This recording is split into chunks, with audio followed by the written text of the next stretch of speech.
NXT tonight. NXT was a good show tonight. We got Toni Storm turning heel. We got Kushida picking up a perfect victory over Timothy Thatcher. And we got the Cameron Grimes versus Jake Atlas match. And then we got Kyle O'Reilly versus Pete Dunne to determine which team will have the advantage in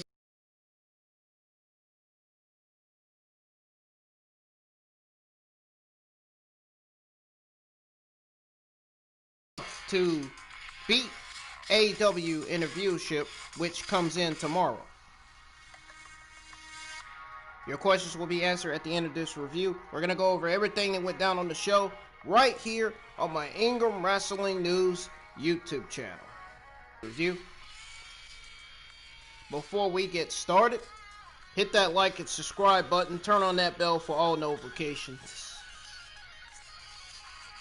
Follow me on Twitter at Ingram Wrestling. Follow me on Twitch and subscribe to my YouTube channel. Now, let's go ahead and get started with the NXT review. Now,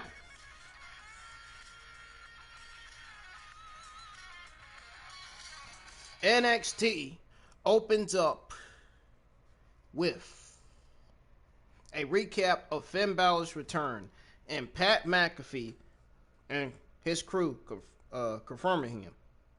Or should I say confronting him. While Undisputed Era also returned. We also see what happened after NXT went off the air last week, when William Regal officially announced Undisputed Era versus the Kings of NXT in a WarGames match. We got Candice LeRae with Indi Hartwell at ringside versus Ember Moon. The match gets underway. Ember Moon goes after LeRae, but LeRae is able to evade Moon early on. Candice whispers in Hartwell's ear.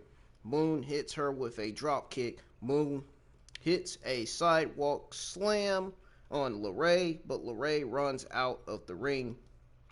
Indi Hartwell tried to block Moon, and Candice tried to dive into Moon, but Moon caught her and slammed her on the announce table. Moon gets Candice back in the ring and hits a fall-away slam. Now, LeRae rolls out the ring and tries to retreat up the ramp, but Moon chases her and gets her back in the ring. LeRae hits Moon with a senton and covers her for 2. LeRae takes the advantage, picking up Moon, then getting her in a seated chinlock. So then Moon gets to her feet, and LeRae and Moon trade pinfall attempts. Moon kicks LeRae in the chest, then pinned her for 2. Moon goes for a suplex on LeRae. LeRae blocks and rolls Moon into an inside cradle for 2. LeRae hits Moon with a clothesline, then pins Moon for 2. Moon catches LeRae with an elbow to the side of the head, but LeRae hits a scoop slam on Moon, covering her for 2. LeRae hits Moon with shoulder tackles in the corner. Moon catches and kicks and hits a fisherman's suplex on LeRae, then kicks her in the head and covers her for 2. Now, Dakota Kai and Raquel Gonzalez come out to the ring. They come out ringside, and LeRae rolls out of the ring. Kai, Gonzalez, LeRae, and Hartwell take a second to regroup outside of the ring as NXT goes to commercial. Now, back for commercial break. Candice LeRae has Moon in a chinlock. Candice LeRae took control of this match, but Hartwell, Kai, and Gonzalez are now at ringside. Moon rolls Candice LeRae up for 2. Moon takes down, or LeRae takes Moon down with a Hurricane Rana and transitions into the Gargano escape. Moon rolls LeRae into a pin, but LeRae kicks out. Moon picks up LeRae, going for a power slam, but LeRae transitions into a sleeper. Moon falls onto her back, slamming LeRae to the ground. Moon hits LeRae with a series of kicks, then hits LeRae with a suplex.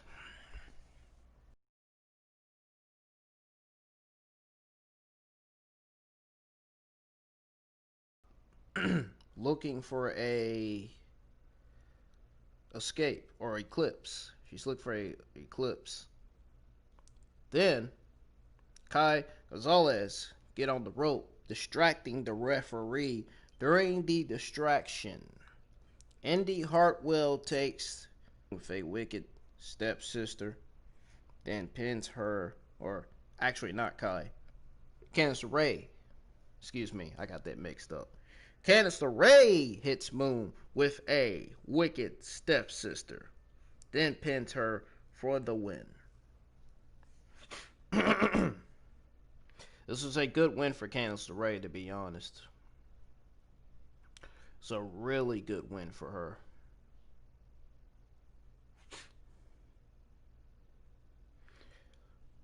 LeRae, Kai, and Gonzalez surround Moon, but Moon escapes and retreats out the ramp. Toni Storm comes out and looks like she will back up Moon. Moon and Storm run down the ramp, but Storm stops Moon and tosses her into the steel steps.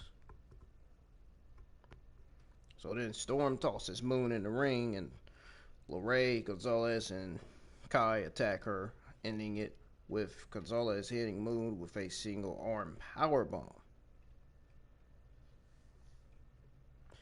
So that was that.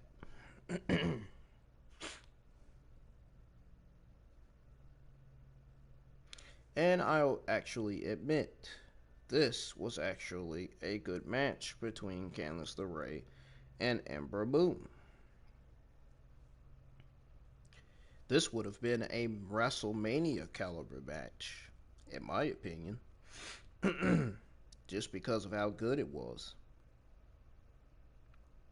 But the point is, great match between Candice LeRae and Moon. I mean, it was unexpected. A Storm heel turn. A Storm heel turn. Not sure what the purpose of that was. But we can expect Rhea and Io Shirai to be on Shotzi Blackheart's WarGames team. But I actually have a reason why Toni Storm, I actually know the answer as to why Toni Storm turned heel.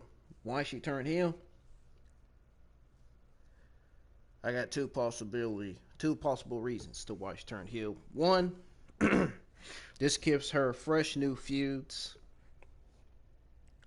We could see Toni Storm and Nox feud. We could see Storm and Shotzi feud. And we could potentially see a Toni Storm Io Shirai feud along the way for the championship. And I think that would be a great feud.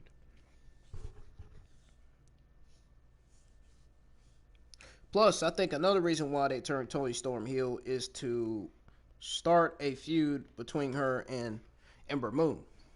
Because I think after WarGames, the Ember Moon and Toni Storm feud is going to begin, I think. I'm not sure. That's my opinion. That's my reason as to why I think Toni Storm turned heel.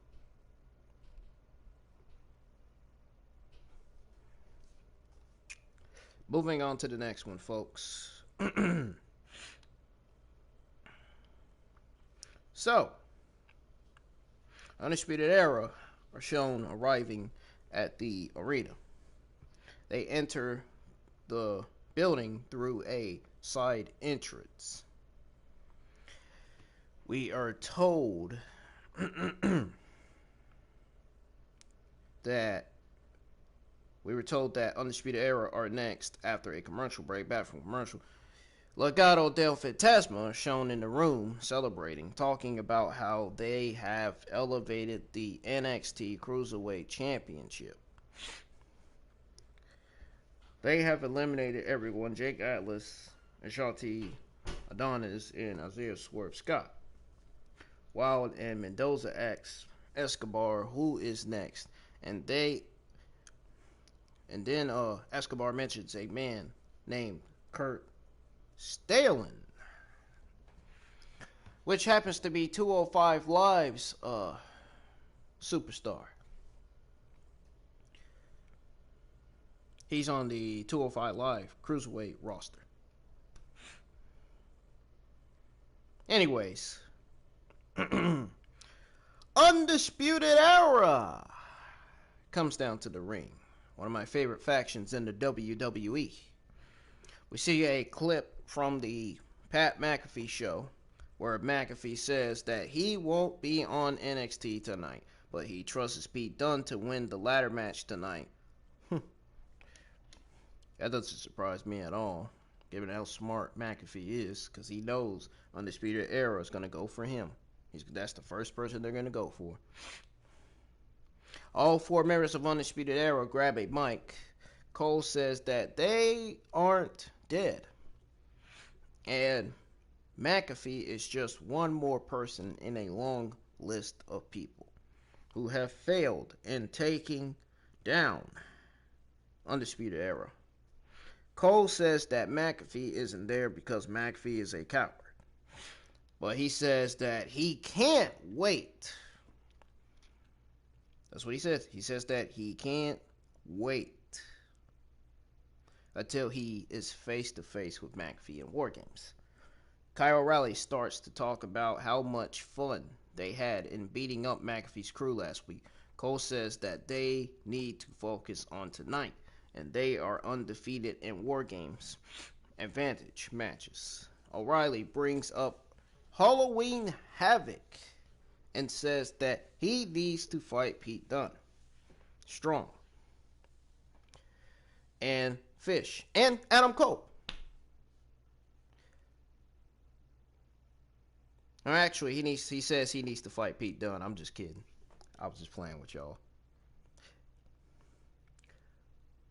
Cole, Strong, and Fish support O'Reilly. I was just kidding when I said O'Reilly brings up Halloween Havoc, says that he needs to fight Cole, Strong, and Fish support O'Reilly. I was joking when I said that. So basically, Cole, Strong, and Fish was at ringside during O'Reilly's match against Pete Dunne. Cole hypes up O'Reilly, and they are different as a group.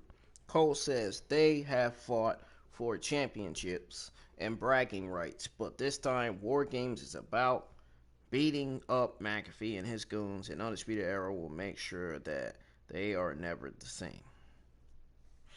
Undisputed Era are known for their good performances in pay-per-views, man. They are, really.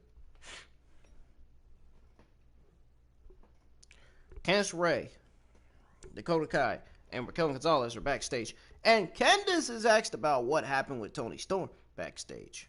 Candice announces her WarGames team: Dakota Kai, Raquel Gonzalez, and Toni Storm.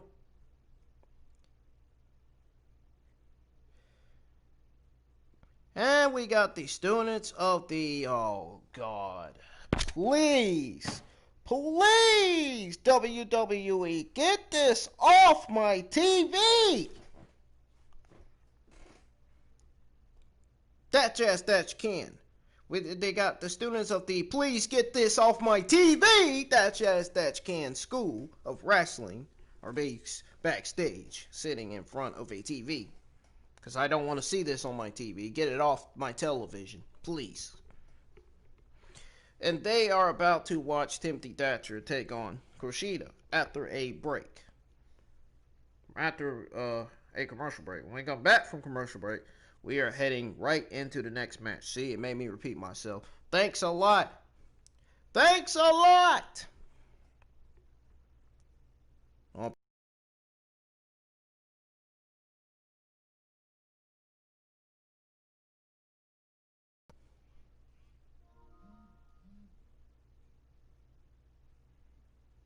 So we got Timothy Thatcher versus Kushida, which I don't know why we got this match. But it was a solid match, even though I still want to know. But he sets it up and sits at ringside. Kushida goes for a single leg takedown, but Thatcher blocks. Kushida goes for a bear hug, but Thatcher blocks and takes down Kushida, going for an armbar. Kushida fights out of it and picks the toe of Thatcher, but Thatcher escapes and pins Kushida for one. Kushida retreats to the corner, forcing Thatcher to retreat. Kushida drops to his feet and kicks Thatcher, but Thatcher takes Kushida down with a belly to belly. Then he pins Kushida for two.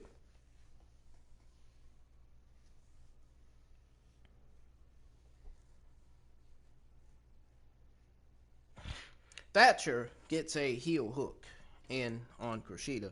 Kushida is able to escape and lock in a submission of his own. Thatcher is able to reverse it into a chin lock. Thatcher hits Kushida with a series of uppercuts. And you know those things will hurt your neck. Just saying.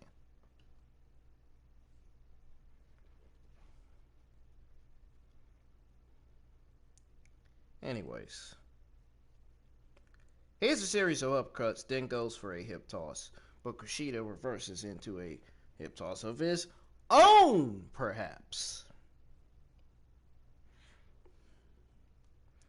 Then he kicks Thatcher with a drop kick. Thatcher goes to the apron and Kushida goes for a back handspring. Heel kick on Thatcher. But Thatcher catches Kushida's leg and gets him in a submission against the ropes. He releases the hold at 4 and they go to yet another commercial break. WWE, man, they really kill me with these fucking commercial breaks. Are you fucking serious? You go to commercial break on a good match that's happening on the show. Really? What good does that do? You just love to ruin every single one of our reputations of watching this show.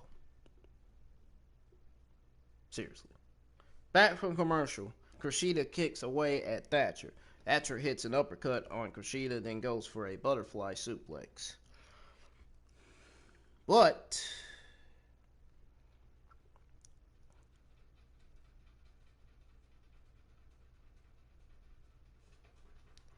wait for it. But Kushida escapes and takes Thatcher down to the ring. Thatcher goes into a headlock and arm submission, but Kushida escapes. Kushida catches Thatcher in a backslide and pins him for 2. Kushida stomps away at Thatcher. I said stop. Oh God. Then goes for a hoverboard lock. Thatcher blocks the hold. Thatcher catches Kushida with a hammerlock submission of his own. Kushida transitions into an attempt. He transitions into an attempt armbar, but Thatcher once again blocks. Folks, you know I didn't mean to say stop. That's what the word stomp looks like, obviously. I mean, really. But you know I am known for my miscorrections sometimes. It's the way it is. Anyhow, Thatcher rolls through into an ankle lock. Kushida picks Thatcher's toe and locks in an ankle lock of his own. Thatcher tries to roll up Kushida, but Kushida rolls through and pins Thatcher for 2. Thatcher gets a body scissors sleeper on Kushida. Kushida gets to his feet, and Thatcher goes for another sleeper. Kushida rushes the ropes and dumps Thatcher on the outside. Thatcher takes his eyes off of Kushida briefly, and Kushida hits an arm bar, or an arm breaker on Kushida, on Thatcher, not Kushida. Back in the ring, Thatcher hits a double underhook suplex on Kushida. I know you're probably thinking, huh? What is he talking about? It's this freaking article, man. It's this freaking, the way it's written, man. I don't know who wrote this article, man, but my God, they need to correct their words on this article, man. Seriously.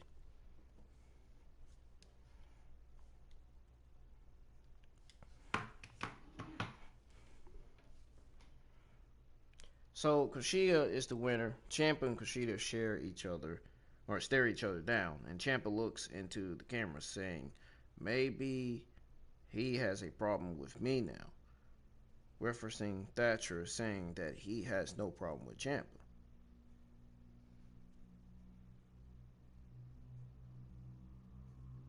So we get a recap of Io Shirai versus Rhea Ripley for the NXT Women's Championship.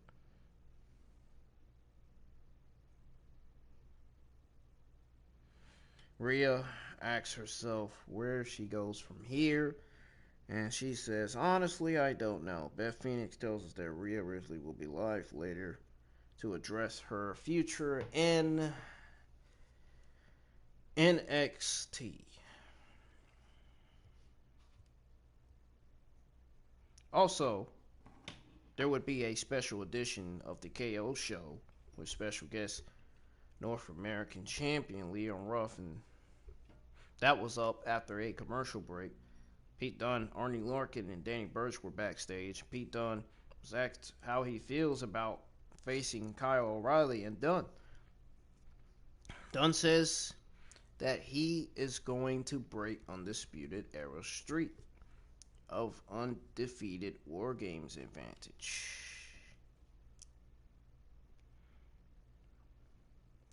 And he looks forward to finishing off Undisputed Era.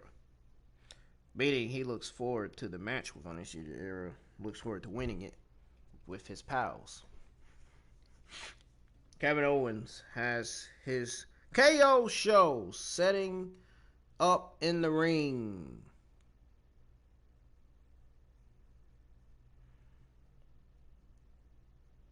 And he invites the North American champion, Leon Ruff, down to the ring. Ruff takes a mic and they take a seat. Now, Owens says that he wanted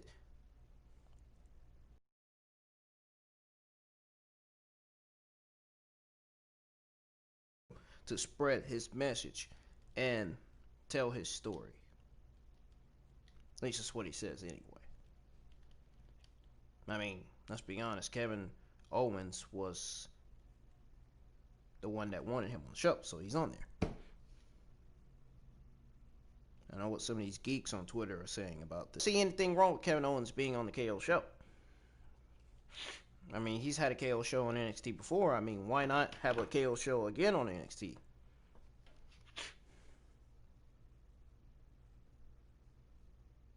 Even though he's not a NXT superstar, though. I mean,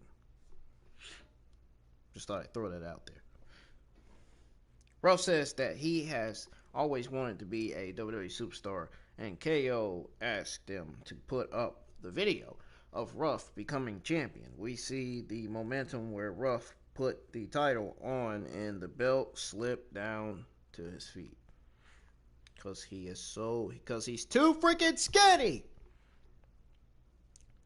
That dude need to eat. He needs some meat in his freaking body. I mean, isn't that telling everybody something? Jeez. Ruff talks about how embarrassing it is, and Owens tries to confirm him, telling him that the same thing happened to me. Ruff says that he wanted to be an expiration, and Owens says that it couldn't happen easy, and he encourages Ruff to be proud of his accomplishment.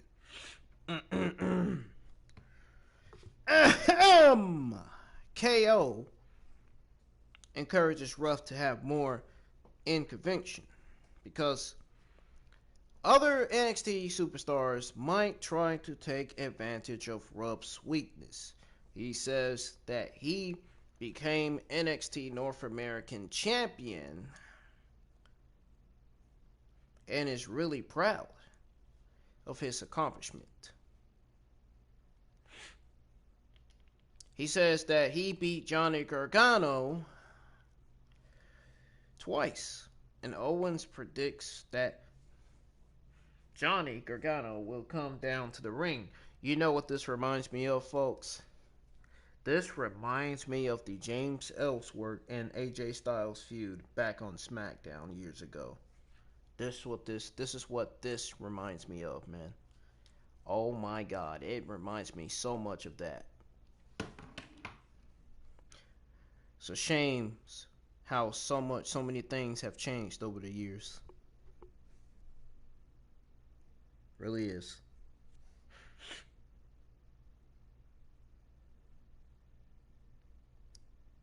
Anyways, Owens predicted Johnny Gargano would come down to the ring. Gargano's music does indeed hit, and Johnny Gargano comes out.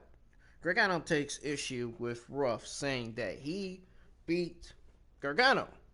He says that Rush... Oh, God, I said Rush. Ruff! Damn it. Is a child. Owens gets a new chair and asks Johnny to sit. Johnny tosses the chair out, and Owens gets another chair out, saying he has a hunch, even though Gargano says that he doesn't want a chair. Owens tells Ruff to tell the truth and admit that Gargano is the NXT North American champion. And the only reason that Ruff has the belt is because of Damian Priest. Owens again predicts that Priest will come down. And he does. Priest says that Ruff was just better than Gargano. And Gargano says that the only reason Ruff won was because of Priest. And if he could face Ruff one-on-one, he would win. Priest stops Ruff from running in Johnny Gargano's face. Priest tells Ruff that he never got a rematch and brings up Ruff's comment from last week, reminding Ruff of when he said he would defend his title against both of them. Owens asks for a Teddy Long-like person to come down and make a triple threat match, and William Regal announces a triple threat match for the NXT North American Championship match between Gargano, Ruff, and Priest at WarGames.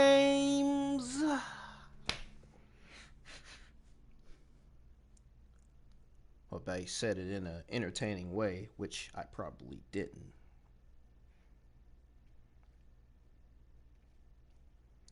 So, this match was added. This was one of the matches added to WWE NXT WarGames. And let me remind you, even though I am not a fan of Timothy Thatcher, that was a damn good match between Kushida and Timothy Thatcher. I mean, I love how they both have almost the same style. A lot of submissions and grabbles and brawling. Pretty hard hitting as well. Even though I'm, again, still not a fan of Thatcher.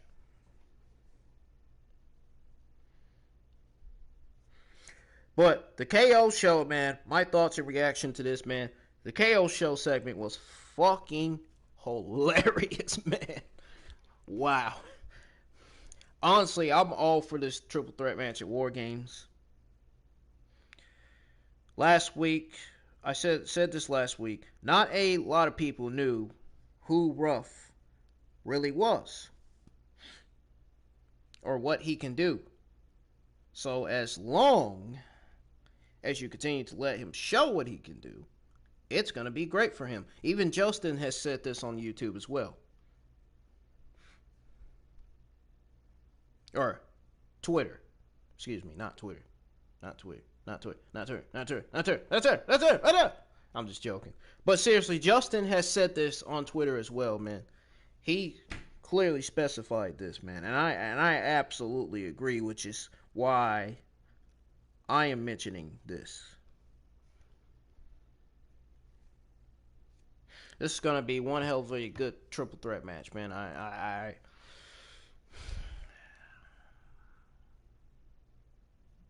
I think Priest is going to retain the North American Championship. That's what I think is going to happen at WarGames. I mean, why not? Why not have Priest retain his title? So he can have more fresh new feuds. We could see a Velveteen Dream Priest feud, which I'm hoping to see, a Velveteen Dream feud with Damian Priest, because I want to see this feud, man. And I want it to involve the ladies. Because I want to see who's a better ladies man in the WWE.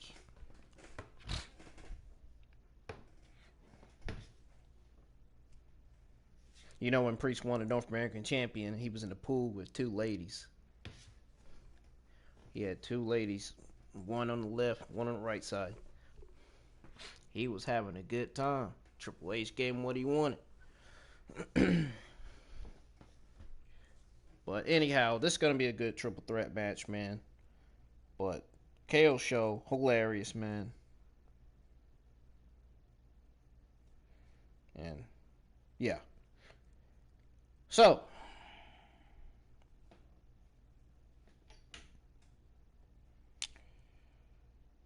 after that, we got Finn Balor cutting a video backstage saying that he is back, and if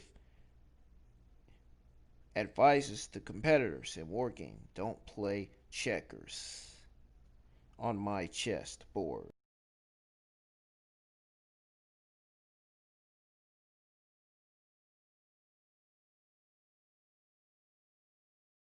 Commercial break. Yeah, they would go to commercial break when Finn Balor is cutting a freaking promo. A good one, too. On top of that, here's Jake Atlas. This match was pretty good, even though I'm not a fan of Cameron Grimes. So, yeah, great match between the two.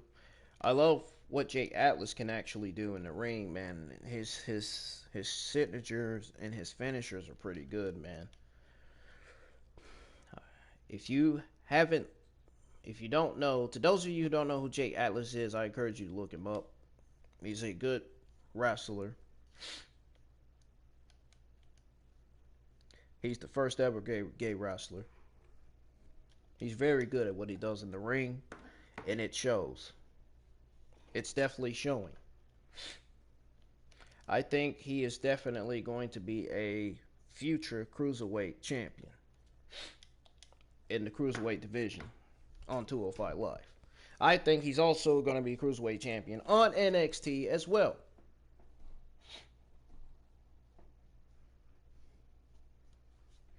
So, check this out. Here's what happens in the match between Cameron Grimes and Jake Atlas. So Grimes gets Atlas in a headlock, and Atlas pushes him off.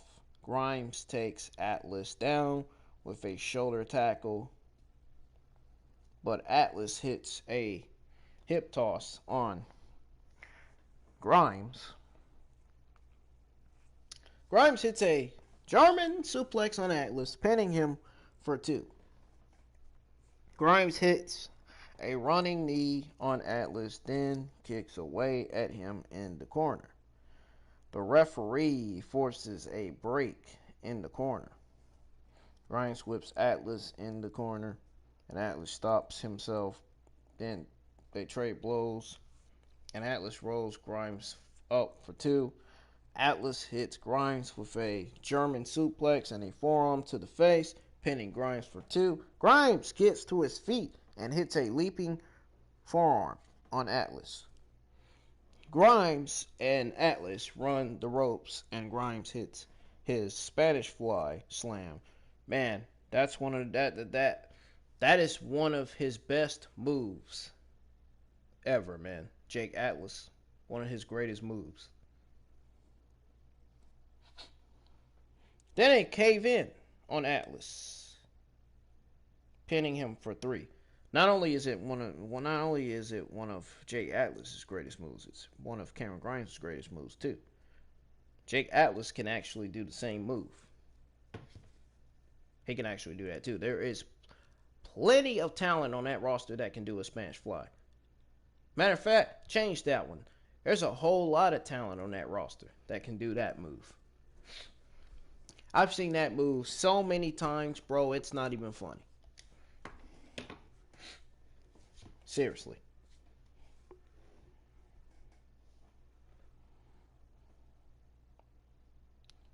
So, even though I'm not a fan of Cameron Grimes is so good at what he does, not quite sure what's in store for Jake Atlas. Love how Dexter Lumis never says a word. It makes him more eerie and creepy. Like I said on last Wednesday's NXT, and I'm going to say it again. Dexter Lumis is doing the best work of his career as a babyface.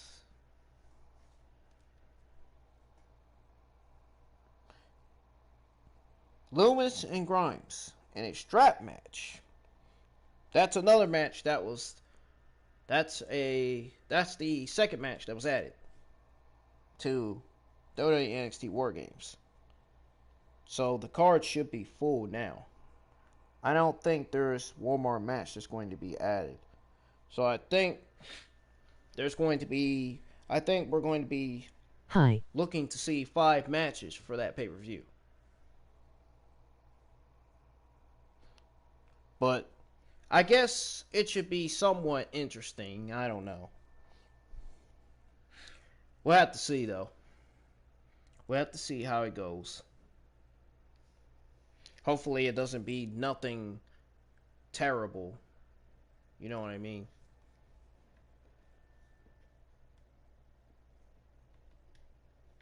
Is this universe mode? But good match between Cameron Grimes and Jake Atlas. I love it. It was great. It was awesome. Phenomenal.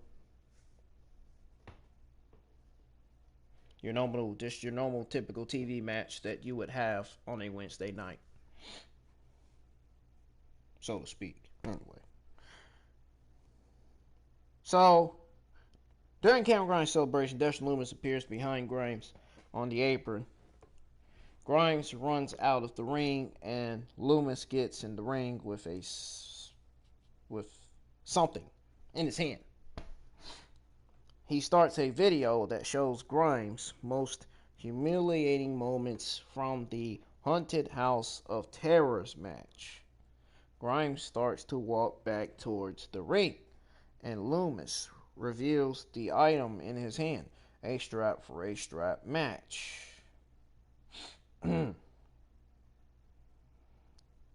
He tosses the other in out the ring.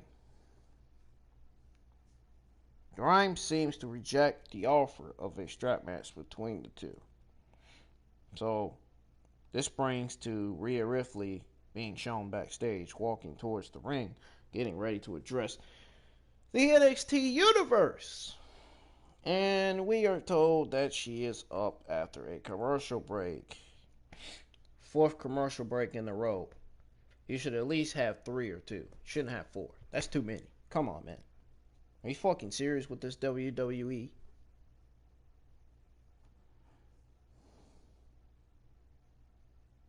Anyways, back for commercial break. Cameron Grimes is asked if he is still scared of Dexter Lumis.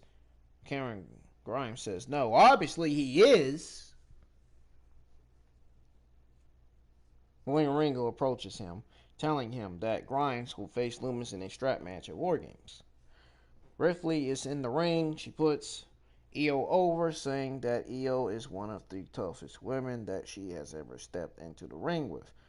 Reilly says that there is a lot of speculation about what is next for Rhea. She says that her hug with Io was nothing but respect. It wasn't a send-off. She says that she is focused on regaining the NXT Women's Championship before Rhea can continue. Candice LeRae, Toni Storm come down to the ring. Candice mocks Rhea, and Candice brings out the rest of her team. Raquel Gonzalez has Io Shirai knocked out, carrying her over her shoulder. Kai, Gonzalez, LeRae, and Storm surround the ring and attack Rhea. Rhea is briefly able to fight them off, but numbers are too strong. Kai, Storm, Gonzalez, and LeRae tear Reilly apart, then leave her at the ring. And they go to commercial. Back from commercial, Boa and Zaya are shown arriving at a strange compound with the older men from weeks ago. They drop to their knees. They drop to their knees in front of a mystery cloth figure, apologizing profusely. The old man stops them, marks the back of their hands, and the video ends. Everrise are in the ring, ready for a match, but Zach Gibson and Drake attack Everrise from behind. Gibson gets on the mic saying that they are back in NXT. The guy with the best promos and his partner are back. He cuts a good promo as a heel, man. He is really good at cutting promos. Gibson is, anyway. I don't know about James Drake. James Drake picks up one of the members of Everrise, and they hit an elevated codebreaker on him. Candice LeRae is shown leaving the arena with Indi Hartwell in a neck brace. LeRae says that the purpose for attacking Rhea Ripley was to show the women's roster what happens to anyone that joins Shotzi's team.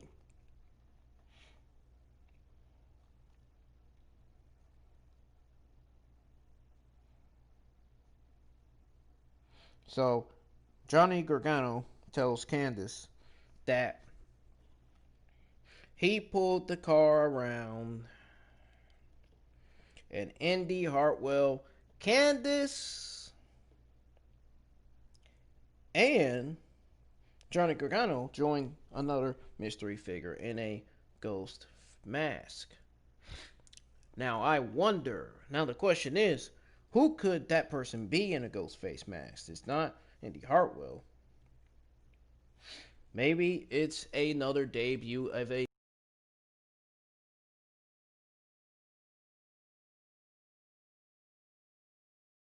perhaps an NXT recruit.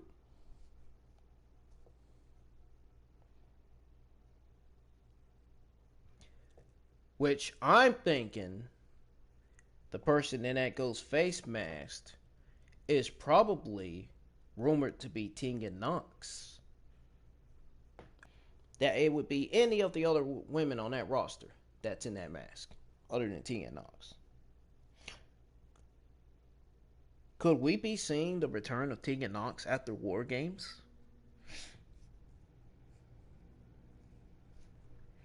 Who knows? Never say never. Would be surprised if we see her return. If we see her remove the Ghostface mask.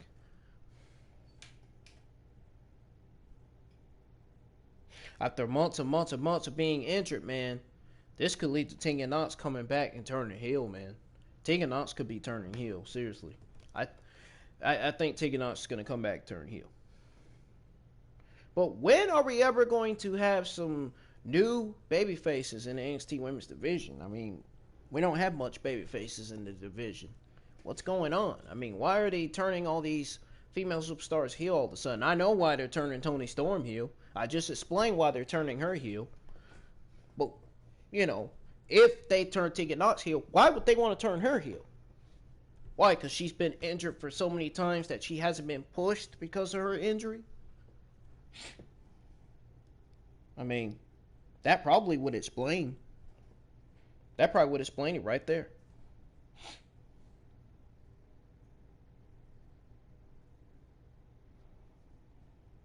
But this obviously showed that there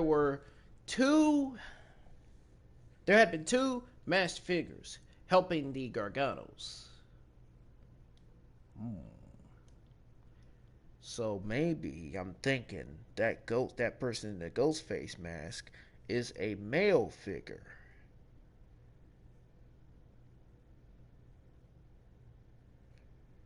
So either Tegan Nox is behind that second mask, or Simone Johnson perhaps maybe is behind that mask.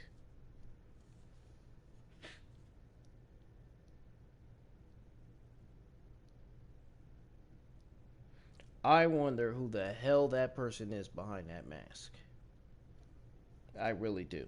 Seriously. Who is in that? Who is behind that mask? It could be Tegan Nox. Could be Simone Johnson. It could be. Who else? It could be Dabba-Kato from Raw. Hey, I just thought about that. Dabba-Kato. That's his name, right? Might have his name wrong. I don't know. But it could be him. He could be in that freaking mask. You never know, man. I'm telling you. You never freaking know. You never know these days what WWE have on their sleeve, man. You never know what tricks they got on their sleeve. They always seem to have a plan, but they always screw it up. Given that WWE creative are completely bankrupt, they are completely terrible at their creative thinking, you know. So, I wouldn't be surprised if it's Tegan Nox or Simone Johnson in that match, because Indi Hartwell is friends with Simone Johnson. She's best friends with her.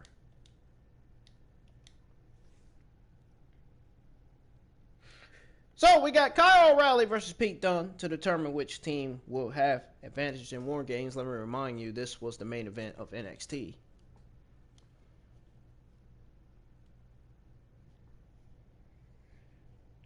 So, here's what happened with this match between the two, which I think this was a better hard-hitting match than Kushida versus Thatcher. I mean, let's be honest. Timothy Thatcher versus Kushida, I have second thoughts on that. Real quick. The moment I look back at it, man, I had second thoughts, and this is what I think. That's what I think. Anyways.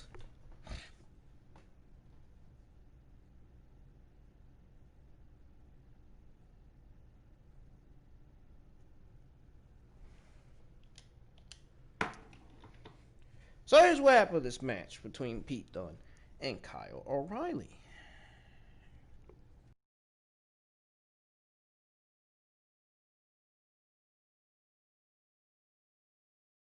Before the bell rings, but O'Reilly doesn't care. Dunne rolls out of the ring and gets back on the apron. But O'Reilly sweeps Dunne's legs, sending him off the apron back to the mat on the outside. And back from commercial. This was the final commercial break, I believe. So back from commercial. And O'Reilly goes for a diving move into Dunne on the outside of the apron. I sound like a robot when I talk, especially when I'm stuttering. But Dunne knocks O'Reilly out of the sky. O'Reilly gets a second chance and hits a diving knee onto Dunne.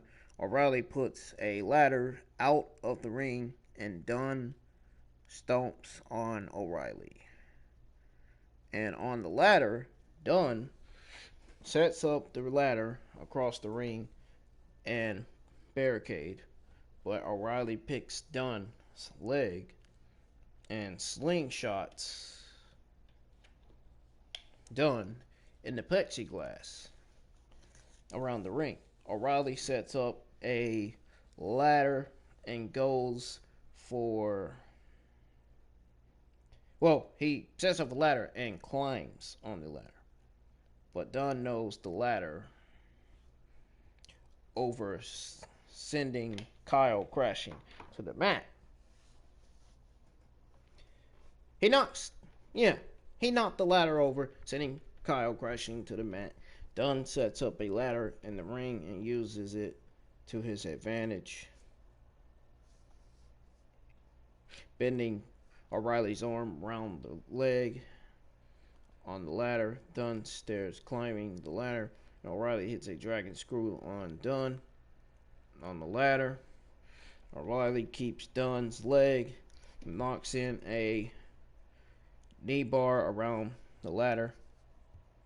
Dunne is able to hit an enziguri on O'Reilly, then hits a powerbomb on O'Reilly, sending him back first into the ladder, leaning against the corner. Dunne stomps O'Reilly's head into the ladder, laying across the ring in the barricade as Dunne tries to get back in the ring.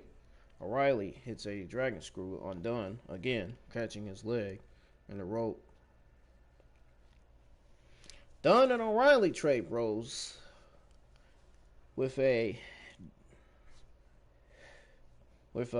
on the apron. Dunne hits a suplex on O'Reilly. Man, I'm getting a lot of shit wrong today. I don't know if I'm feeling weird or dizzy like or what, but I've been getting a lot of shit wrong on my reviews lately. Might need to take a break from my reviews, maybe next week. I don't know. May need to take a break from doing maybe Raw or NXT reviews. Anyways, Dunne hit a suplex on O'Reilly, sending him through the ladder, laid across the ring and the barricade. Both men fall to the floor outside, and they go to commercial break. Back for commercial break. Actually, this one is the final commercial break. Kind of figured. I was wrong yet again. Dunne slams O'Reilly in a ladder. Dunne grabs a chair and gets in the ring, but O'Reilly punches the chair into Dunne before Dunne can use it. So then Dunne goes for the bitter end, but O'Reilly reverses, locking in a Gallaton choke on Dunne. Then O'Reilly hits a suplex on Dunne onto a ladder. Dunne stays on the ladder and O'Reilly climbs the ropes. O'Reilly goes for a diving knee onto Dunne on the ladder. Dunne rolls out of the way and O'Reilly's knee goes straight into the ladder. Dunne starts to climb the ladder, but O'Reilly picks Dunne's leg and locks in an ankle lock, pulling Dunne off the ladder. Dunne breaks the hold and goes for an enziguri. But O'Reilly ducks Dunne. O'Reilly ducks and Dunne kicks the ladder. Both men get to their feet. on opposite sides of the ladder, and O'Reilly kicks Dunne. Then they repeatedly pull each other into the ladder. Dunne tries to push the ladder onto O'Reilly, but O'Reilly catches it and pushes it into Dunne's face, knocking him down. O'Reilly picks up the ladder and sets it up. Dunne and O'Reilly climbs opposite sides of the ladder. Both men comes very close to grabbing the briefcase, but Dunne sends O'Reilly off the ladder. O'Reilly hits 2 slingshot lariats on Dunne, taking him down, and the ladder has also fallen. Dunne rolls to the outside, and O'Reilly sets the ladder up.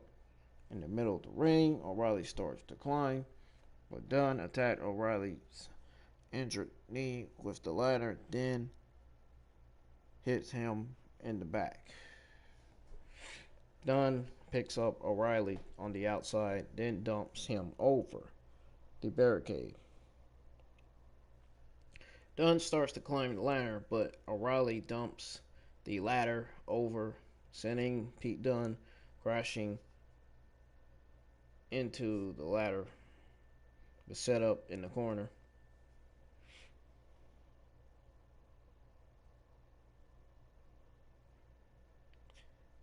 So then O'Reilly began to climb the ladder, but a masked hooded man wearing the same mask as Pat McAfee from weeks ago runs in and pushes the ladder over, dumping O'Reilly to the outside. Dunne runs in and sets up the ladder, then climbs the ladder and grabs the briefcase. And that's where Pete Dunne wins this match.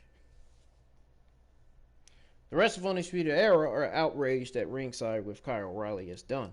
Larkin and Birch celebrate at the top of the ramp as NXT goes off the air.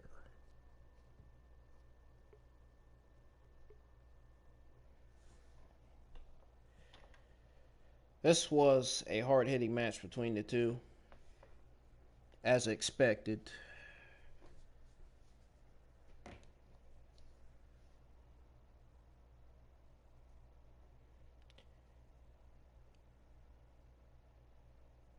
But this was an epic ladder match for the WarGames advantage between these two.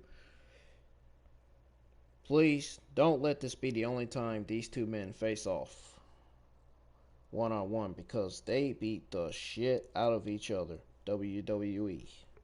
This is just a ladder match.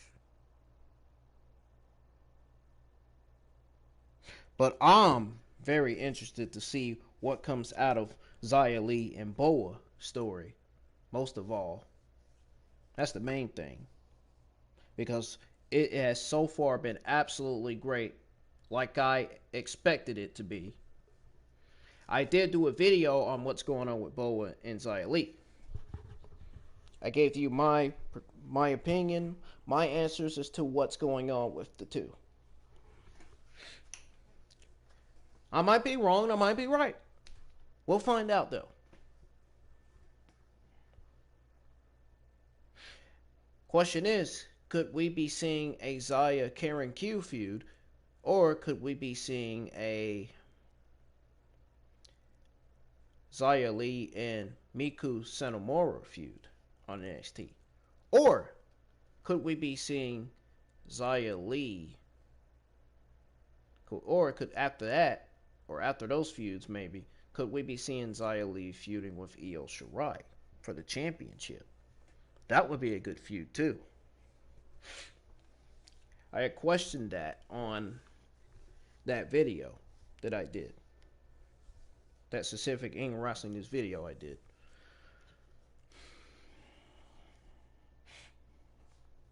So, anyways, folks, that is going to do it for your November the 25th, 2020 NXT review. And to answer your question, whoever commented, is this universe mode on the chat? No, sir, it is not.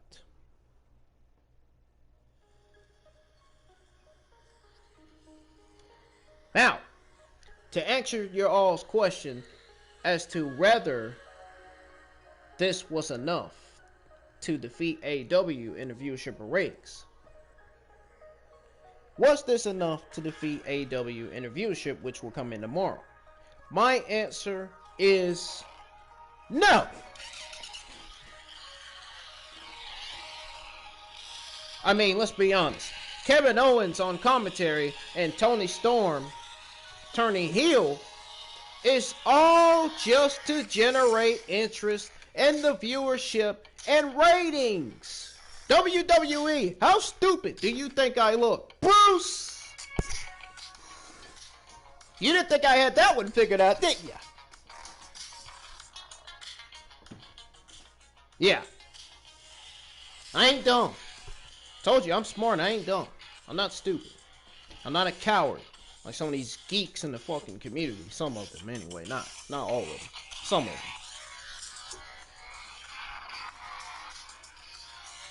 But the viewership's going to say AEW Dynamite defeats NXT again. Oh, man, I tell you. NXT might as well stop trying, man. Because the more bad they do, the more AEW is going to defeat them every Wednesday nights in the viewership and ratings. But Toni Storm turning heel, Kevin Owens on the show. Everything on the show was just all to generate ratings. Especially those two things I just mentioned. I mean, nobody was expecting Toni Storm to turn heel except for me. I mean, Toni Storm, let's be honest, Toni Storm did promise a new version of herself when she returned to NXT. And she wasn't lying either.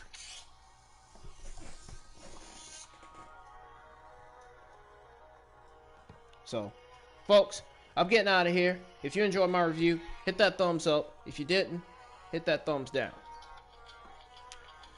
I will be live with your SmackDown review tonight. And I might be live with my SmackDown live stream giving you my live reaction to the show. Maybe. If it actually works. If it starts doing that crap again, then I ain't doing it. I'm just going to go live with my SmackDown review. Period. And be done with it. I got 2 England Wrestling News videos dropping tomorrow. I got more content coming to the channel this week. And I will be live streaming on some Naruto Ultimate Ninja Storm 4, showcasing 8 of my favorite characters on that game. And I got 1 or 2 England Wrestling News videos that I'm dropping this Sunday as well. So much more content coming to the channel, folks. Have yourselves a great Thursday, and I will see you right back here with my SmackDown review. Peace. I'm out. Adios.